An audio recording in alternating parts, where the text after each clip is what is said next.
Welcome to D media. మీకు తెలుసా 26 సంవత్సరాలుగా ఒక దేశంలో జాతిపరమైన ఘర్షణలు జరిగాయి. మరి ఆ జాతుల వైర్యం వల్ల వందల సంఖ్యలో వ్యక్తులు కనిపించకుండా పోయారు, వందల సంఖ్యలో వ్యక్తులు చంపబడ్డారు, వందల కుటుంబాలు రోడ్డున పడ్డాయి. మరి ఇలాంటి అరాచకమైన పరిస్థితి 26 సంవత్సరాలు కొనసాగింది. అంతిమంగా ఆ 26 సంవత్సరాల ఘర్షణాత్మక వాతావరణం మూలాలు ఇవాళ వెలుగులోకి వచ్చాయి.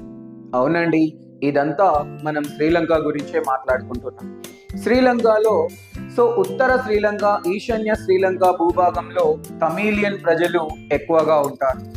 దక్షిణ శ్రీలంక, పశ్చిమ శ్రీలంకలో సింహలీలు ఎక్కువగా ఉంటారు. రాజకీయంగా సింహలీలు ఎక్కువగా ఉంటారు.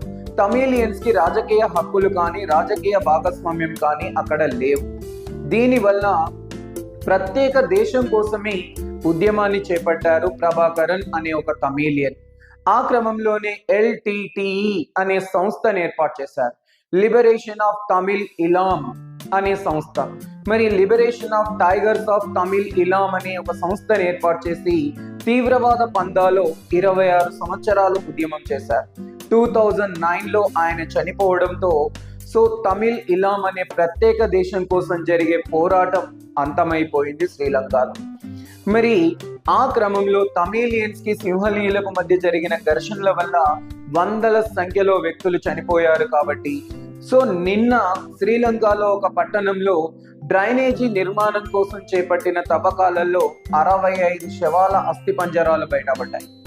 1999లో 25 శవాల అస్థిపంజరాలు బయటపడ్డాయి. మరి ఇవన్నీ ఎక్కడివి అనంటే 1990లో 1990లో జరిగిన జాతుల ఘర్షణల వల్ల పెద్ద మొత్తంలో వ్యక్తులు చంపబడ్డారు. మరి ఆ చంపబడిన వ్యక్తుల ఆచూకీ కూడా తెలియలేదు. కాబట్టి మరి అప్పుడు ప్రాణాలు కోల్పోయిన వారే అయి ఉండొచ్చు అని చెప్పి అనుమానం వ్యక్తం చేస్తున్నారు. మరి ఇలాంటి అమానవీయ సంఘటనలు 2009తో ఆగిపోయాయి అక్కడ.